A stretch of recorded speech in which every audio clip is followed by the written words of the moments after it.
Envéo, a podcast created by Nicolas Charles and Johan Chanois in collaboration with Morgan Julia. In this podcast, senior and young scholars look at all the TV shows, past, present and future, to dissect your favorite series content. Histoire en série en VO, a podcast that connects series to history and humanities.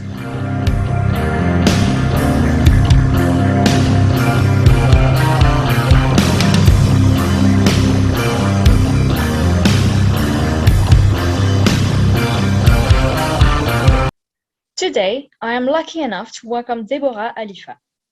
Deborah is a third-year PhD student at the Institut d'Histoire de la Philosophie. Her thesis is about creating and strengthening a theoretical and practical female and feminist biographical structure as a concrete and solid part of the bibliographical research and literary genre. To do so, she is establishing an epistemological basis on what it could be based on existing and new methods. Deborah, thank you for being here with us. Morgan, thank you for having me.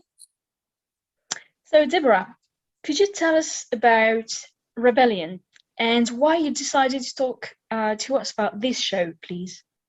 Yeah, right. So Rebellion is a mini-series created by Colin Tevan and was released in 2016 on RT1, an Irish TV channel. It's split into seasons of 5 episodes each, but I'll focus on the first one, which is about what can be considered by some as the birth of modern Ireland. It's a retelling of the events happening throughout the week of the 1916 Easter Rising taking place in Dublin. I chose to discuss about the series because Irish history on its own is fascinating on multiple levels, of course, but the revolutionary period is particularly interesting in a gendered frame as Irish women fully participated in that period. The retelling is told from the point of views of the 3 main female characters: Elizabeth Butler, played by Charlie Murphy, Frances O'Flaherty, played by Ruth Bradley, and May Lacey, played by Sarah Green. These 3 are fictional characters, but we can hear the names of real people that participated and led the rising throughout the series, such as James Connolly or Constance Markievicz. Thank you. And could you maybe remind us what is the Easter Rising and its significance for, as you said, the birth of modern Ireland? All right, so that birth was years in the making, really, as the history of it truly started way before 1916, because it was since England, occupied the country, Ireland has been trying to fight back. However, it was at the start of the 20th century that there was a resurgence of resentment on the part of Irish nationalists, as several nationalist groups organized themselves several years prior to 1916. At first with socialist purposes, but then there were at the center of the rising groups such as the Irish Citizen Army, Na Fianna Éireann, or Cumann the Women's Council. They started a whole chain of incidents by occupying some key buildings and spaces around Dublin, such as St. Stephen's Green, City Hall, or even the General Post Office, also called GPO. The latter is where it all started on the 24th of April 1916, and where Patrick Pearse, declared Commander-in-Chief at the GPO at that time, read the Proclamation of the Irish Republic, which was addressed equally to Irishmen and Irish women, a first in Irish history, as it was supposed to place women and men on equal footing in the utopian nationalist vision of Ireland. After a week of fighting, the rebels were marginally outnumbered and were defeated by English troops. The 16 leaders were executed and hundreds were arrested, detained, and then the vast majority deported to prisons in England and Scotland. Among the rebels, around 300 women participated in the rising, yet it took decades for them to be accepted, recognized, and mostly included as part of Irish history, which happened, of course, starting from the 1970s with the second generation of feminist scholars. Before that, other than famous names like Constance Markievicz, Anashi Hiskeffin, or Margaret Skinner, women were simply put away, must be in Irish historiography or society really. Hence the crucial moments of release for the series. The year 2016 saw the centenary celebrations of the Easter Rising, and the emphasis on the role of women in such an important event for Irish history is quite meaningful to the evolution of the inclusion of women in that specific history. It also influences the female cognitive identification processes to see female revolutionary models on TV. The series itself was criticized for being too sugar-coated or too romanticized. That's not what I want to look at. Indeed, from a gendered history and representation of women point of view, the fact that women are at the center of the retelling is such a huge step towards an inclusive Irish revolutionary historiography and media representation, as well towards a positive feminine cognition and assimilation. An Irish historian I go back to a lot, Shannon McCool, wrote that the women who fought or participated really in the Rising in any way or form took metaphorical steps out of their normative mold. And with that, we can try to understand the impact of seeing women shamelessly taking part in the Rising on national Irish television, all the while still being women as human beings and not as plot devices. Thank you for this very interesting explanation. It is indeed a milestone in the representation of Irish women in the rebellion. However, I find it quite intriguing that the TV series follows fictional characters rather than the real women who took part in the Easter Rising. Why do you think this choice has been made, and what is the impact of this choice on the inclusiveness of Irish women in the national narrative? Right, thank you for these questions. Actually, I think that to have focus on famous women of the Rising only would have turned the series purpose around. What I mean is that the three women I mentioned, the real women, with others, have been and are being researched and worked on by professional researchers who try to uncover every bit of detail about their lives and about any significant thing regarding the revolutionary period. If Tevan had wanted to focus on them, he could have. He did the research according to the interviews he had. However, it would have made Rebellion a series about the famous women of 1916. And I don't think that that is what the mainstream Irish people at home would have preferred. And it feels like Tevan might have known that. The fact that we have three fictional female characters that can somehow tell the story of the Rising while showing a wider range of what women did during that period broadened the audience quite a bit in terms of female models. There were in women's historiography and biography several steps to inclusivity in research and in mainstream history. The first one was to include great famous women in order to balance out the great men of history. But then the second was to widen the research to, so to speak, ordinary women. And it feels like that's what Tevan tried to do, not with big famous names, but with fictional names in order to represent several categories of women who participated in the Rising. Thank you. I'm not going to stop you further, and I'm going to let you explain to us the main focuses point that you want to talk about. Thank you. So at first glance, the three main characters are not particularly extraordinary as well. Elizabeth, Frances and May open the first episode by dancing and singing Three Little Maids from School Are We, and about to go on with their lives when, of course, World War I starts and Ireland has to get involved as part of the United Kingdom. The series then time jumps directly to 1916, where Elizabeth is studying medicine, but also secretly takes part in nationalist and socialist activities. Frances, not so secretly, advocates for no control for Ireland, and it's part of Patrick Pearse's Irish Language School, where they taught male teenagers to fight and shoot guns. And May is a secretary at Dublin Castle and has an affair with her employers. Their storyline differ while still being intricately interwoven in several themes I want to tackle today. Indeed, I want to discuss this sensitive subject through the representation of women via the three main characters, the notion and importance of female friendships, and pregnancy out of wedlock, and thus emphasize the importance of the female focus of this retelling. I'll start with the representation of women in these arising from the point of view of the series.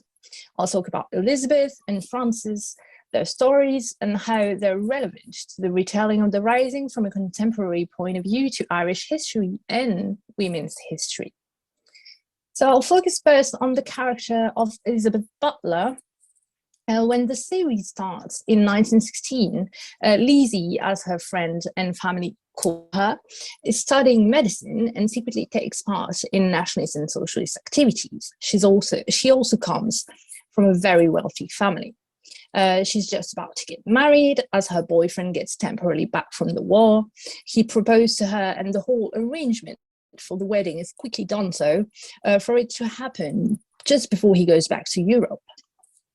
Her now fiancé is a fervent defender of the United Kingdom and of Home Rule, and we see him at the very beginning of the first episode wholeheartedly singing the British hymn, while Elizabeth almost isn't. There is also the fact that she seems to have an ambiguous relationship with Jimmy Mahon, a nationalist man who lives in the slums of Dublin and who works side by side with James Connolly. Aside from that, probably because she's studying medicine there, she takes part in a rising preparation at the College of Surgeons with Dr. Kathleen Lynn, who existed and took part in the rising, and with Constance Markievicz, who I mentioned earlier, and was the second in command at St. Stephen's Green during the rising. Throughout the first two episodes, we can see the struggles Elizabeth goes through regarding her wedding and her family, but in the end, she chooses her country. She even accuses her own father of taking money from the poor Dubliners. In that regard, she reminds me a lot of Markievicz, who also came from a wealthy Anglo-Irish family, with a father who worked with English landlords.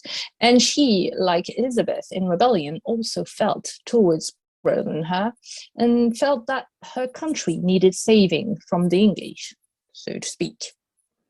Contrary to Markievicz, Elizabeth does not marry, as she pleads her carriage at the end of the first episode to change outfit and join the rebellion.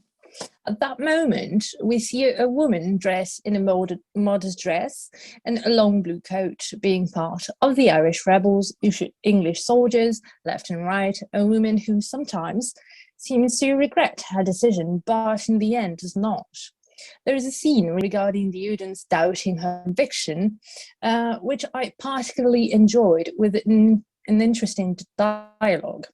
The scene takes place in Kilmainham jail, after the rebellion, and George, the lawyer who's on her case and one of her brother's friends, tells her, and I quote, "I'll do all I can do for you, recommend leniency if you testify that you were misled, perhaps by this Mahon character. You could say he persuaded you." And Elizabeth asks him, why is it you men think that every serious thing a woman does is the result of being in love with some man or being misled by some man? He tells her, "I beg your pardon, I was only trying to help." And then she says, and that is what is interesting to me, "I know what you are trying to do, what every man tries to do to every woman, but I know my own mind, George." And it's not a scene that is highlighted in any specific way in the series. It's taking place in prison, where Lizzie is detained, is dirty, crying all through that conversation. But the fact that she remains headstrong through all this shows us that crying does not equate to, well, weakness in a woman, but externalizes the strength inside the character. In a way, it's a means to demonstrate that the women who participated in the rebellion were not influenced. They had their mind and chose on their own to take part in it in any way they could. It's quite an interesting scene indeed. Personally, it makes me think a bit of the Bechdel test, named after Alison Bechdel, where movies and TV series are evaluated according to three rules in order to demonstrate the overrepresentation of male characters and the male-centric existence of the female ones.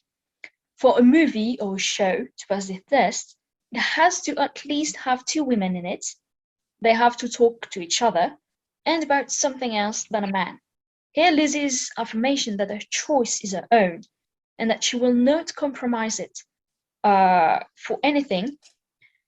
It is for me an affirmation that she is not a mere prop for a male-centric show, even if the dialogue is between her and a man. What do you think?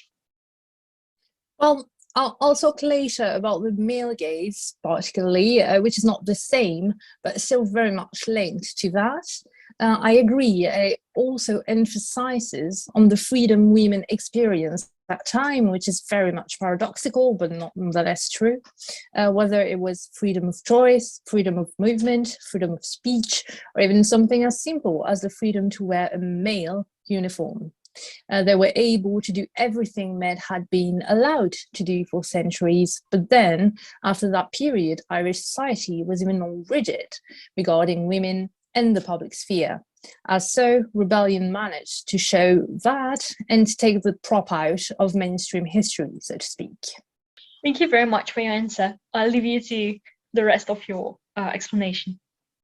Ren, thank you. So now I'll focus a bit on Frances, as I quite like her character and the depiction of it. She's part of the nationalist movement, and as I said, advocates actively and publicly against the conscription of Irishmen during World War I. As such, she's the most fervent of the three women.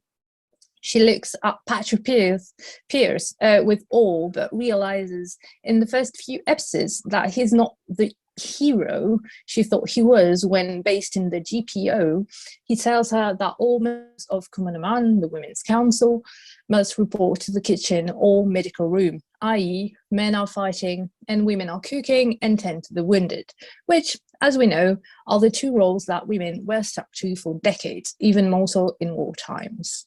Frances tells Pearse, I quote, "A woman can pull a trigger as well as any man or a boy."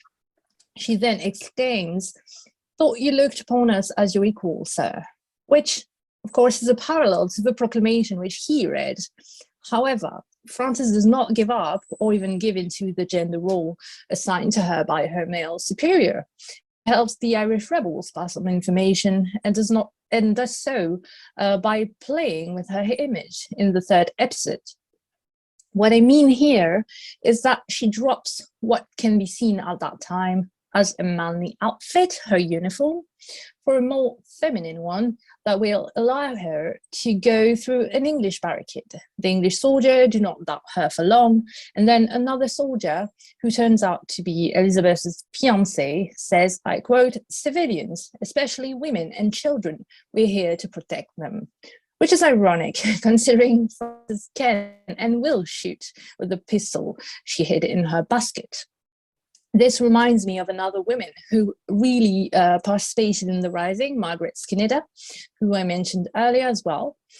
She's known to have changed outfits from a masculine military uniform to a skirt to make it easier to pass through the streets during Easter week, which makes us think of, innocence and women. Another thing that strikes me about Frances is that at the beginning, we might think idealizes Pearse, might even be a little bit in love with him, a love that might be displaced at best. But in the end, she gives a speech to May that shows us that was not what she was after, and which best describes her character. And here she says, "All these years, I've been going to clubs and secret societies, and I've heard people, men, talking about freedom, telling me what it is, and I've never known. And when I was out in Easter week, for the first time in my life, I felt what it was, that I wasn't a bastard orphan, the woman who had to go and do what a man would have her go and do. I didn't have to bow my head to a Lord Lieutenant or a Reverend Mother. I walked tall. And throughout her speech, her storyline, and Liz's, we have two sides of the same coin of what some women did during the Rising, and there is no belittling or visions of shame depicted, which, in a sense, try to change the main narrative. And May, for herself, is also a complex character and will be whom I rely on for my next few themes, really. We start off by seeing her living with Francis and Francis' aunt, working at Dublin Castle, we then learn that she's having an affair with her employer who is married, and most importantly, English. This is a subject that comes back often in the dialogues, as of course English people are the enemy in the nationalist context of the Rising. In any case, what interests me in her character is not her femininity or her slight desire for the nationalists to have a way over the English.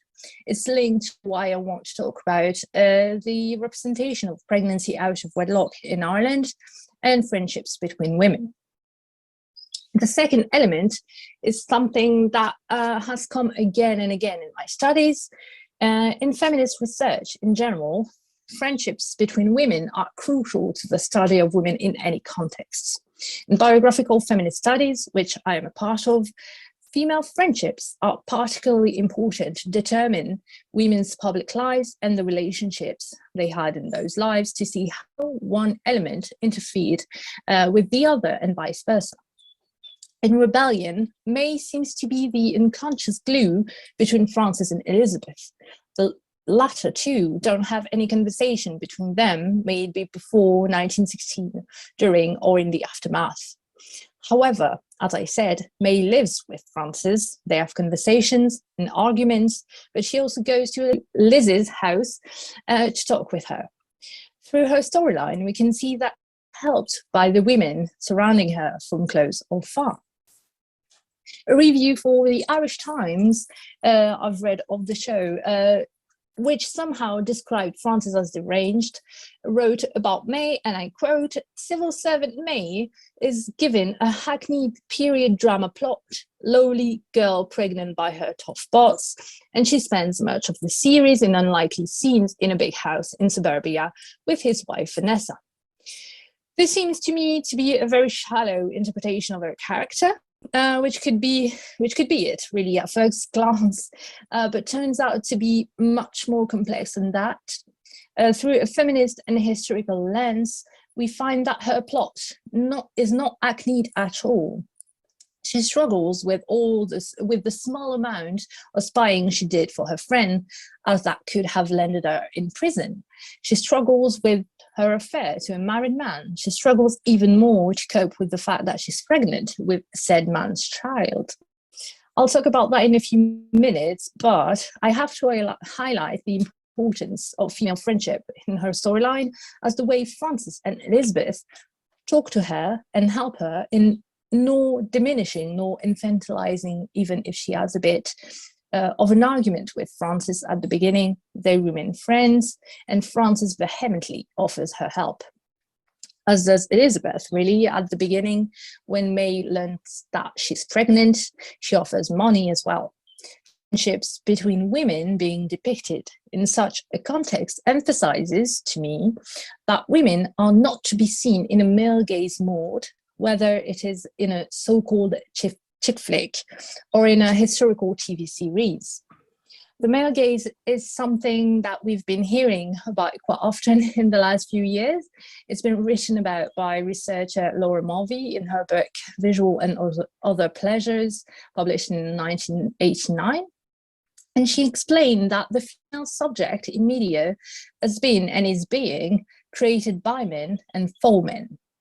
That being, the vision of women that we've been presented through a broad spectrum of media has been unrealistic and superficial. The male gaze is also something that has been present in historiographical frames, such as the ones that has been present in Ireland regarding the entire revolutionary period. The women that participated and were included in the commemoration of it throughout the years were seen as extraordinary and, or in some cases, unfeminine, which was, of course, supposed to highlight the exceptional dimension of those women. I've mentioned that women were excluded from Irish historiography, and this is also something that was commonly said during the centenary of the Rising, even though historians of women have been working and publishing women in the revolutionary period since the 1980s. In the brilliant book, Women and the Decade of Commemorations, Mary McAuliffe, a researcher, wrote a chapter about the women of 1916 and entitled it, I quote, "Remembered for Being Forgotten," which I think is fitting to what I'm talking about, as she explained that the inclusion of women in the revolutionary historiography has been one of constant recovery, rewriting, and reiteration, mostly thanks to women historians and researchers who are ignored by a larger public audience. Mary McAuliffe insisted that the male gaze is present in history, but also media. It's so not only about the frame of the Rising, but also about the research that's being done about women. I quote, "Why, after 40 years of scholarship on women's role in the revolutionary period, the male-centric narrative and the concurrent airbrushing of women and the work of women historians remain so lodged in public memory?" She even mentions the fact that Rebellion's creator, Colin Tevan, had not been aware of how many women participated in the 1916 Rising. Thus, through the years, the way female friendships have been represented on screens has also showed us, from a vast majority, that women don't like each other or end up not liking each other, betray one another, and stab each other in the back. This is not the case in Rebellion. Firstly, it's not useful to the plot, and the main female characters, even if not close friends in the case of Lizzie and May, still talk and help one another. It's beneficial to the representation of women in this Rising to have 3 women taking part in very different ways and having very different storylines and behaviors, and not being stereotypical female characters in a historical series. The journalist I quoted before described May's story as a hackneyed period drama plot, what with her having an affair and getting pregnant. In that sense, it is rather an original period drama plot. However, it's very telling of Irish social history to have an unmarried woman become pregnant. Thank you. That brings me to another question I had for you. The show was created and written by Colin Tevan, and the director of the episodes was Anglais. So 2 men were leading the development of the show. What do you think is the impact of this in the show and its representation of women? Do you think that, considering they managed to do justice to a very sensitive and important female-centric issue? So in the Irish Times Off Topic podcast, Tevan explained himself that he extensively researched the period and the women of that time. He discovered how many there were, as they said. He also said it himself. He said some 50% of the population have had their stories airbrushed out of history. And he also said he wanted to show the peculiar ways in which some events changed people, and it did for the women of the Rising. In spite of the importance I give to the series, I feel that the impact on popular female cognition might be the most valued impact to take into account here.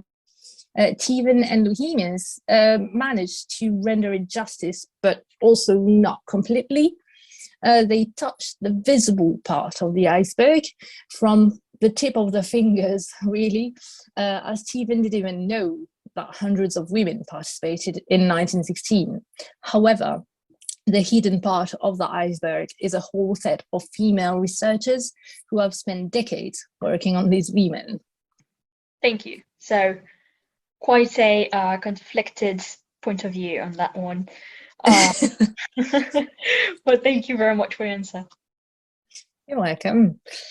Right, so I'll tackle my last but not least theme, what I want to address is pregnancy out of wedlock in Ireland and the highlight it gets in Rebellion. And it's been quite a tense subject of discussion in the country, as sexuality and Ireland haven't had the best relationship for centuries now. Sex and sexuality were being smothered by religion, Catholicism for the most part, which in turn meant that sex was tantamount to sin.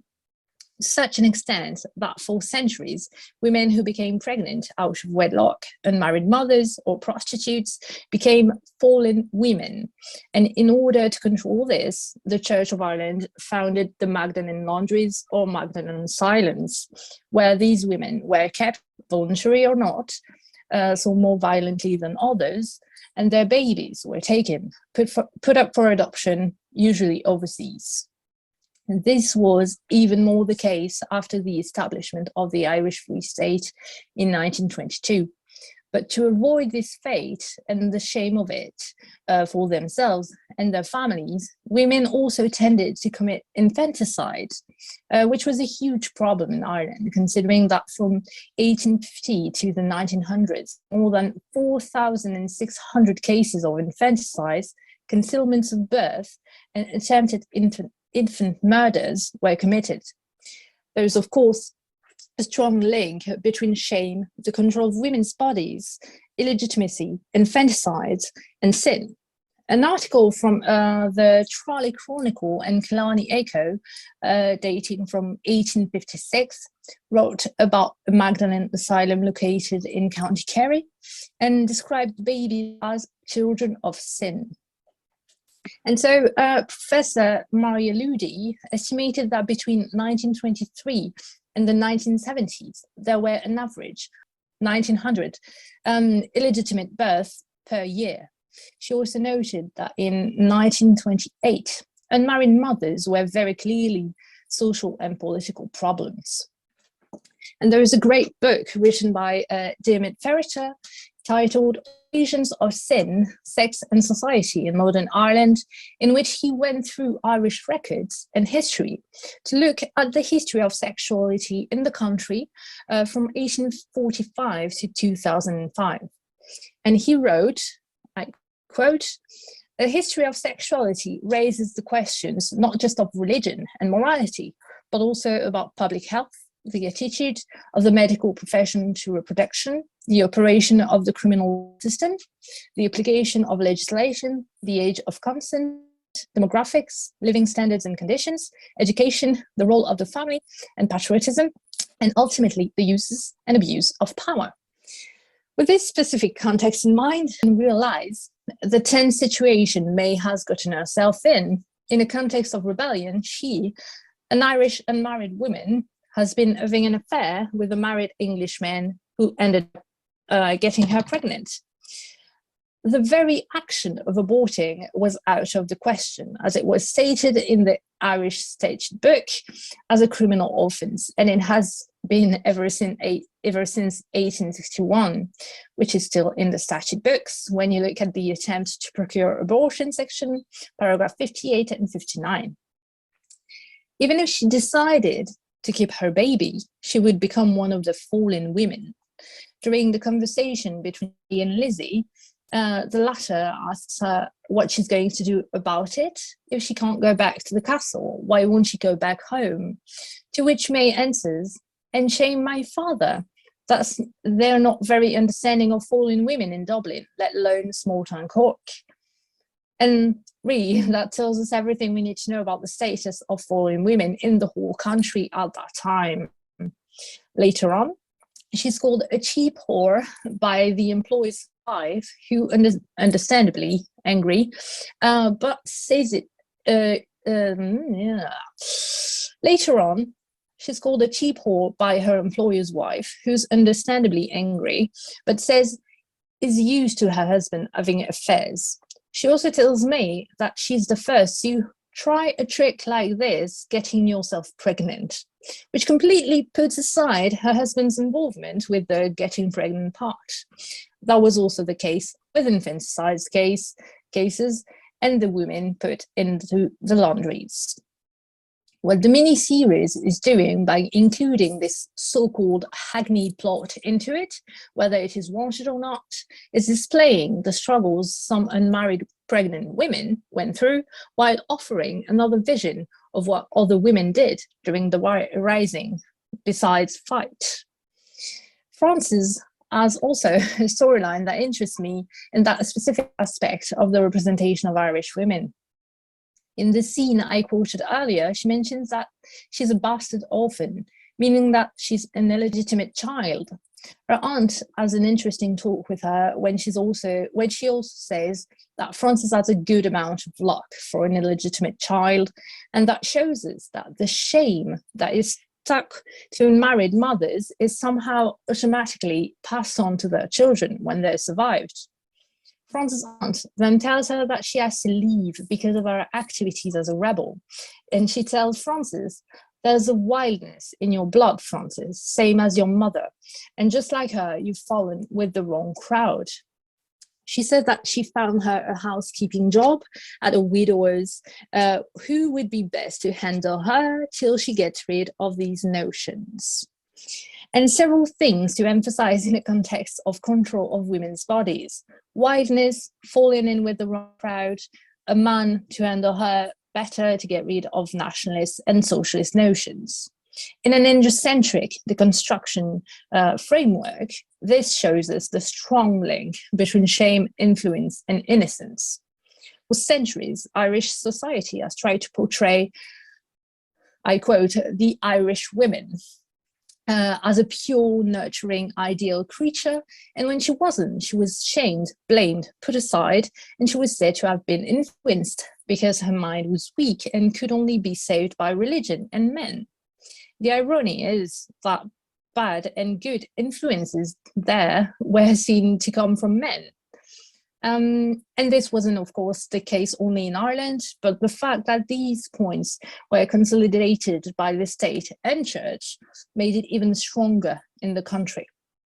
The founder of Sinn Féin, the still active Irish political party, who Dermot Rhodes described Irish women as the most virtuous in the world and said, "We did a mint job of keeping the lovely Irish girls lovely."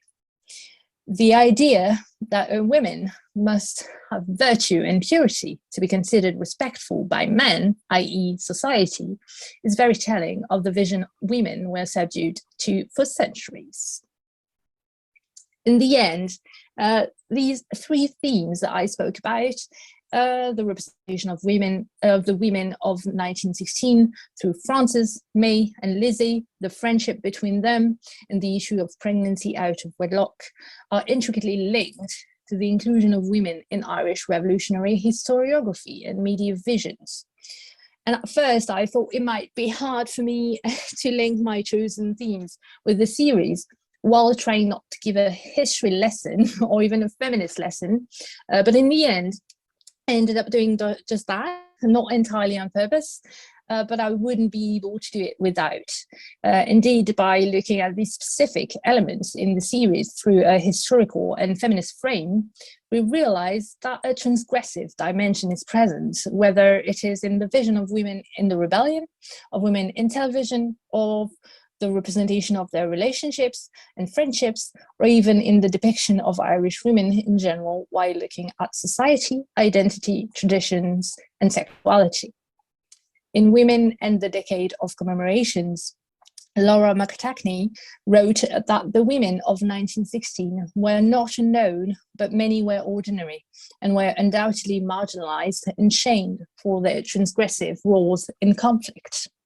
She underlined that transgressive aspect to women taking part in the rebellion, and to me it shows that this went contrary to their given metaphorical and real space in society at that time, as women and as Irish citizens, which is why the season 1 of Rebellion shows us, whether it is voluntary or not, the risks that women were willing to take for their country, yes, but mostly for themselves.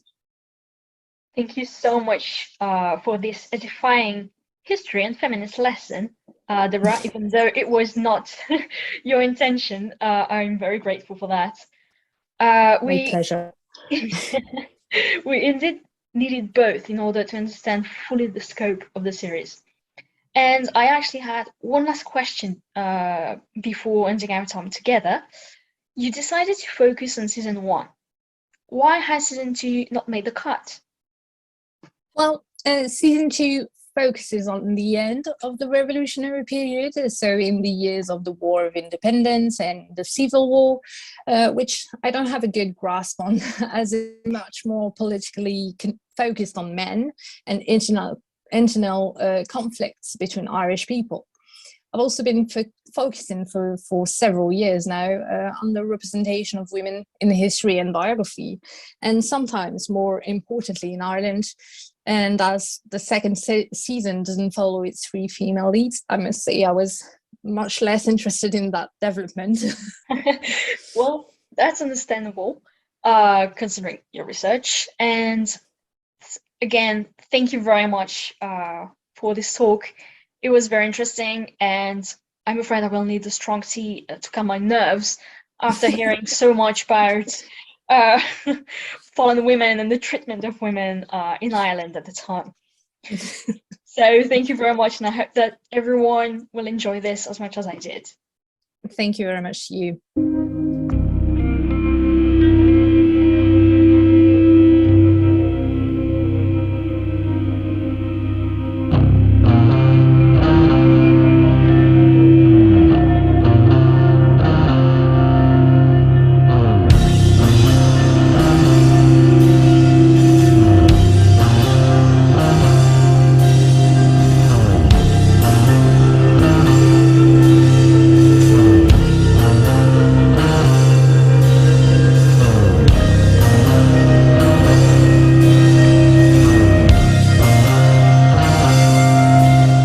Retrouvez-nous sur Twitter @Histoire en série pour connaître le programme à venir ainsi que des conseils bibliographiques.